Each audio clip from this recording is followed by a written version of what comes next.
Olá, bom dia, boa tarde, boa noite. Eu não sei qual vai ser o momento, né, em que você vai assistir essa palavra, mas eu quero compartilhar com você. Efésios 2:10 diz assim, pois somos feitura dele, criados em Cristo Jesus para as boas obras, as quais Deus de antemão preparou para que andássemos nela. Aí conta a historinha de um rei que em suas férias passou pelos campos para caçar. Encontrou um menino pastoreando ovelhas. Amavelmente dirigiu ao jovem pastor e perguntou: "Quanto ganhas pelo teu serviço aqui?" "A comida e a roupa", respondeu o menino. "Só isso?" exclamou admirado o rei. "Tu precisas mais do que isso?" perguntou o menino.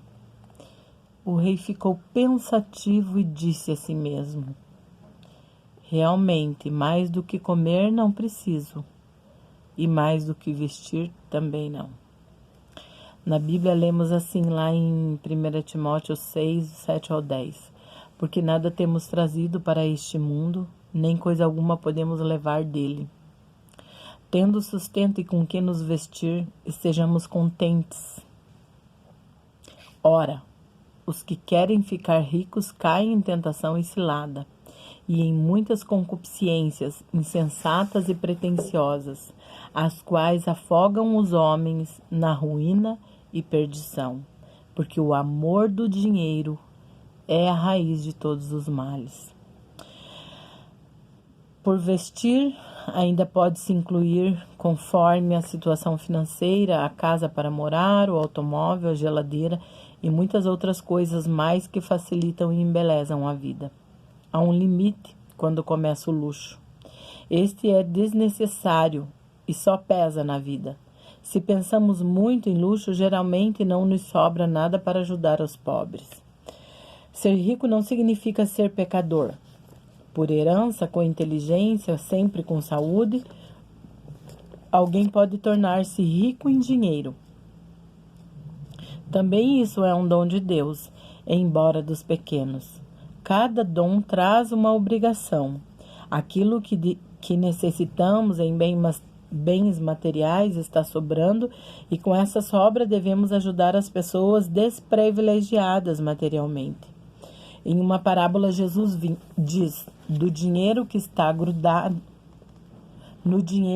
grudado muito pecado. É porque antes que o recebamos, já passou por mãos de pecadores. Ele chama o dinheiro de riquezas de origem iníqua. É recomendável usar o dinheiro que nos sobra para ajudar os necessitados, fazendo assim amigos. Caso um desses amigos morra e estiver junto de Jesus na eternidade, pode pedir licença de cumprimentar seus benfeitores quando passam na hora da morte para o além. Lucas 16, 9 diz assim: "Esses amigos vos recebam nos tabernáculos eternos." Realmente, o dinheiro que nos sobra, empregado para auxiliar os que precisam de ajuda, é muito bem empregado. Jesus diz que absolutamente necessário uma coisa só: a comunhão com Deus. Devemos procurá-la com todo o nosso esforço. "Andas inquieta e te preocupa com muitas coisas, entretanto pouco é necessário, ou mesmo uma coisa só." Lucas 10, 41. Lembra quando Marta e Maria estão... A gente percebe que Marta, ela está preocupada em servir o Senhor, né? É válido, o serviço é válido, né? Toda obra de Deus precisa de serviço aqui na terra. Porém, Maria assentou seus pés de Jesus. Então, ele fala aqui, né? Quando ele fala lá para Maria: "Marta, andas inquieta e te preocupas com muitas coisas. Entretanto, pouco é necessário. Ou mesmo uma coisa só." Porque assim, antes do serviço tem que ter, antes do serviço, alguém que tenha intimidade com Deus. Aí vai ter sempre um equilíbrio, né? Porque Tem muita gente achando que trabalhar para Jesus vai lhe garantir a eternidade. Gente, não é isso que a palavra fala. Quando ele diz, apartai-vos de mim que eu não vos conheço. Ele está falando do que, gente? De intimidade. O que vai importar quando você chegar lá diante dele? Trabalhei, eu fiz, eu aconteci. E você sabe que nós, seres humanos, aqui essa meditação de hoje fala sobre um rei, né? Se é rei, o homem era muito dinheiro, né? Mas aí ele vê um pastorzinho lá cuidando das ovelhas e ele diz assim, quanto que você ganha pelo teu serviço? Aí ele fala, né? A comida e a roupa. Só isso? Tinha um contentamento no coração daquele jovem que eu fico pensando assim, meu Deus, como a ambição saudável, peraí, vamos mudar a colocação. É saudável ter ambição? É saudável. Mas aquela ambição que faz você levantar todo dia da cama, trabalhar, conquistar, não aquela desesperada, porque tem pessoas que ela nunca se conforma com o que ela tem. Ela quer sempre mais e mais e mais e mais, porque ela tem que ser melhor, porque ela tem que não sei o quê, porque ela tem que mostrar para não sei quem. Sempre quando a pessoa ela é um ambicioso assim, existe uma conta no subconsciente que ela tá querendo sanar, ela tá querendo pagar uma dívida no seu subconsciente. Não sei se é referente à sua infância, né? Às vezes a pessoa teve uma infância difícil e cresceu determinada que ela não ia ter aquela vida. E assim, é esse o principal objetivo da vida? É o viver com contentamento. As pessoas ficam indignadas porque elas olham pra gente. E eu sou uma pessoa que eu tenho facilidade de compreender as pessoas da maneira que elas são. E eu tenho aprendido ao longo dos anos a nunca achar que porque eu sou uma pessoa, por exemplo, eu tenho contentamento. Eu gostaria de viver diferente. Quem que não gostaria de ter muito dinheiro, né? Porém, eu tenho um contentamento, eu consigo entender o contexto da minha história, da minha realidade e saber as minhas limitações, aquilo que eu posso, aquilo que eu não posso. Conheço pessoas que têm muito mais condições financeiras do que eu e eu olho para a vida dela e eu vejo o mérito do esforço, de tudo que ela fez. Existem pessoas que estão bem financeiramente hoje e que não precisaram se esforçar. Às vezes deram a sorte de casar com alguém que tinha muito dinheiro, né? São tantas as situações. Mas a pessoa, ela quer sempre jogar na cara do outro assim, eu tenho porque eu batalhei, porque eu fiz, porque eu aconteço.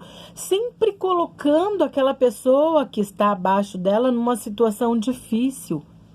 Será mesmo que Deus se agrada disso? De que a gente tenha mais para humilhar os outros? Tipo assim, um exemplo, não vai muito longe, isso não se trata só do dinheiro, aqui tá falando do dinheiro, mas assim, o orgulho é tão perigoso porque eu posso ser uma pastora de oração e achar que os outros são inferiores a mim porque eles não têm uma vida de oração. Quem ora na madrugada diminui quem não ora na madrugada porque acha que ela ora na madrugada, porque ela faz missão, e aí quem não faz missão para ela não vale nada, não vai nem pro céu se duvidar, porque eu faço missão, porque eu isso, porque eu aquilo. Eu vejo assim, que a palavra do Senhor, o texto que pede pra gente ler, que tá lá em Marcos 10, vai falar, Jesus está falando que é mais fácil um camelo passar no fundo de uma agulha do que o rico entrar no céu. Jesus está falando aqui, inclusive, sobre...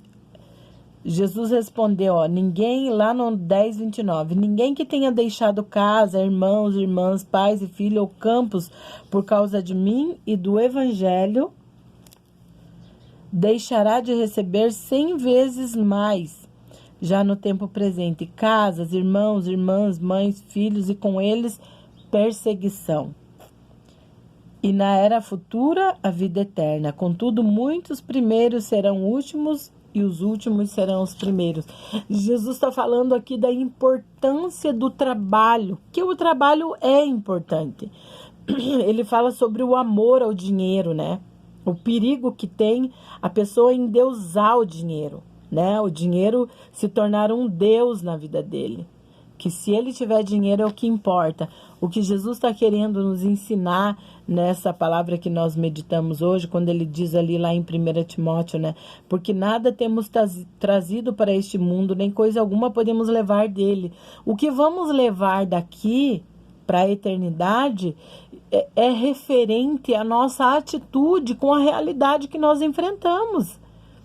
Eu vivo a vida do jeito que eu vivo e eu sou dependente de Deus, não é o homem que me paga salário. Eu vivo uma vida pela fé. Aí tem pessoas que olham para mim e dizem assim, por que não vai trabalhar? Por que não vai fazer alguma coisa da vida? Gente, as pessoas perdem a noção. Trabalho que é importante é só o trabalho que ela faz. Se o outro não faz o que ela faz, então não é válido. Eu sou uma pessoa, eu tenho agradecido a Deus, porque eu entendi o meu chamado. Talvez o que eu estou fazendo não está na mídia, não está no púlpito de igreja, mas Deus conhece o trabalho que eu tenho feito com pessoas. O WhatsApp, para mim, o celular é uma bênção. Tem sido um instrumento poderoso para cuidar de vidas, aconselhar pessoas. Então não julgue ninguém pela aparência. Não julgue a pessoa pelo que ela tem. Conheço pessoas que tiveram empresa, carro e tudo e morre. E aí fica aí pessoas que talvez a pessoa não tinha nem amizade, tá lá usufruindo as coisas que a pessoa, porque morreu, foi embora, ficou tudo aí. Do que adiantou, gente? E talvez o que era para ser trabalhado, o que realmente importa para Deus, que é você, a própria palavra de Deus diz assim, ó, não ajuntais tesouro na terra, onde a traça, onde o ladrão tem acesso, para a gente amontoar onde? No céu. Tesouro no céu. Por quê? Aquele é para a eternidade, é juntar tesouros no céu, não ter amor sórdido ao dinheiro. Tudo bem. Fique inconformado com as suas imperfeições. Pare de julgar o outro. Só porque o outro não faz o que você faz, ele é menos que você. Onde que diz isso? Ah, você tem porque você ostenta. Amém, glória a Deus. E você não quer abençoar. Eu até vou além do que o nosso amado aqui do livro coloca. Ele diz assim que aquilo que sobra para a gente abençoar as pessoas não é daquilo que sobra. Porque nós temos vivido uma vida tão difícil. Eu, por exemplo, eu não tenho salário. Eu não recebo salário. Não tenho, né, um serviço assim, um salário fixo. Então eu nunca posso ajudar ninguém. Porque se é do que sobra, então eu nunca vou poder ajudar ninguém. Eu que não tenho um salário fixo, eu ajudo as pessoas. Eu posso ajudar, sim. Eu posso, e a Bíblia me ensina sobre isso. E o grande desafio, vocês lembram daquela viuvinha que Deus manda o profeta ir lá na casa dela? Você vê, era um tempo de seca, né?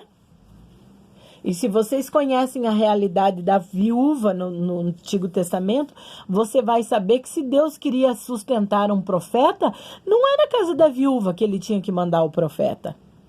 Era na casa de alguém que tivesse condições financeiras. Mas ele fala para ele, vai lá. E ele vai.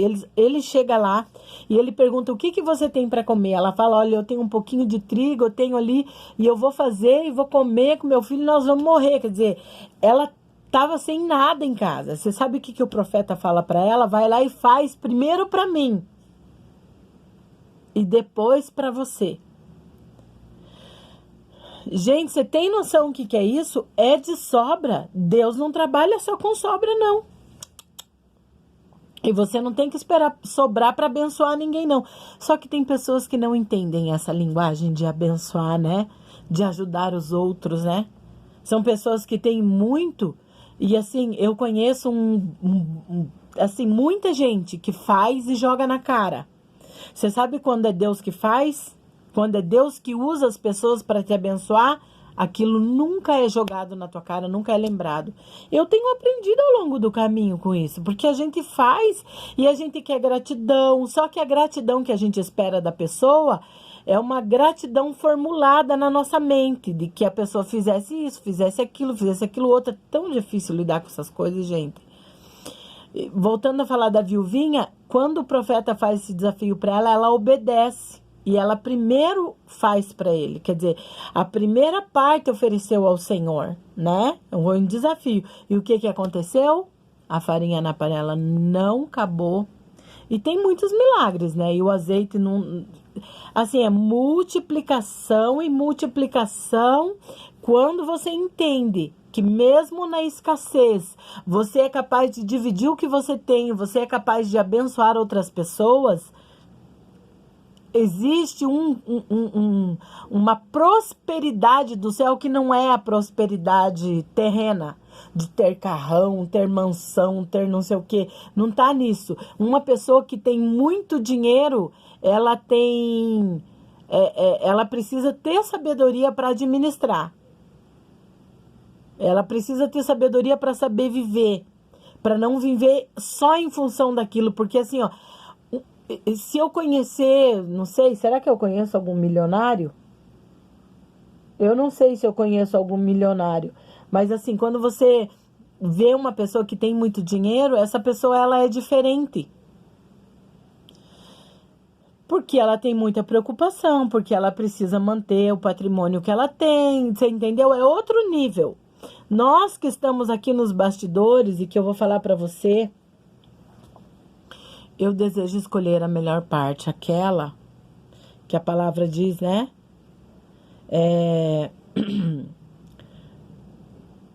Entretanto, pouco é necessário, ou mesmo uma coisa só, que é se assentar aos pés de Jesus, para aprender como realmente me comportar.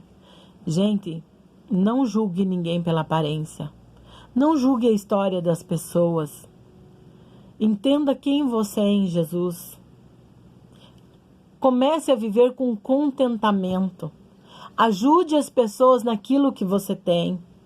Sabe quando a palavra diz assim, se alguém te pedir como é que é, a capa, né? Tipo assim, sabe? Se alguém te pede algo, não dê só aquilo que ela pediu, dê mais.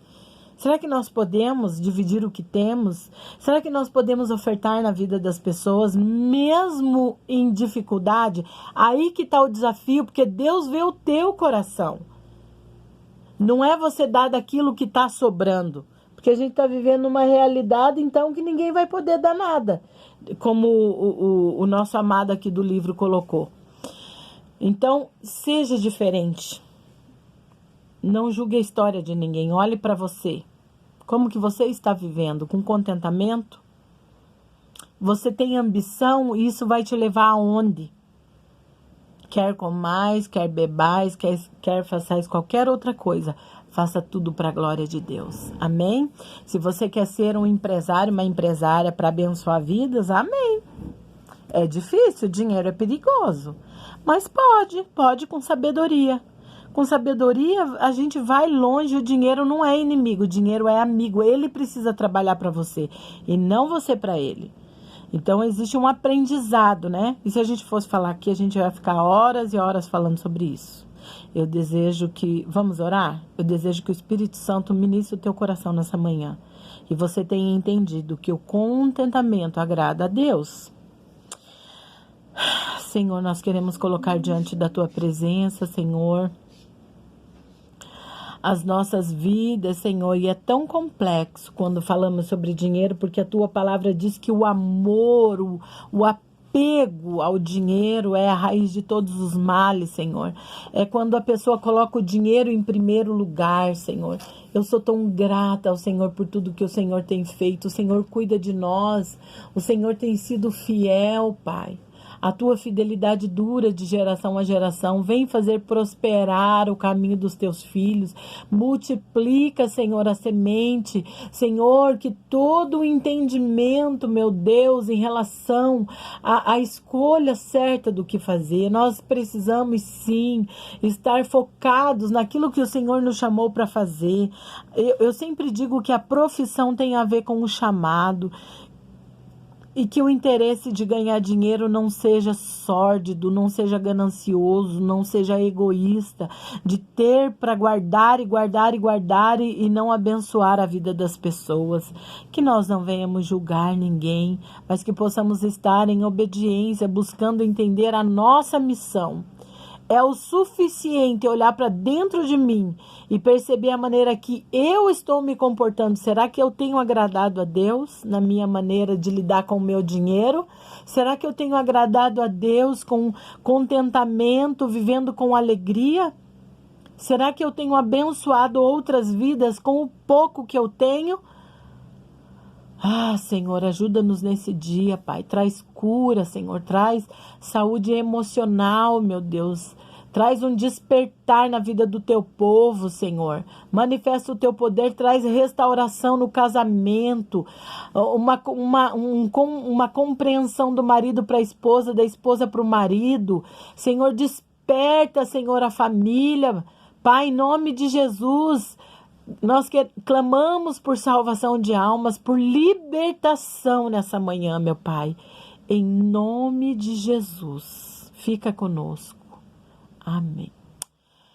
Que Deus abençoe sua vida. Fiquem na paz e até a próxima, se Deus quiser.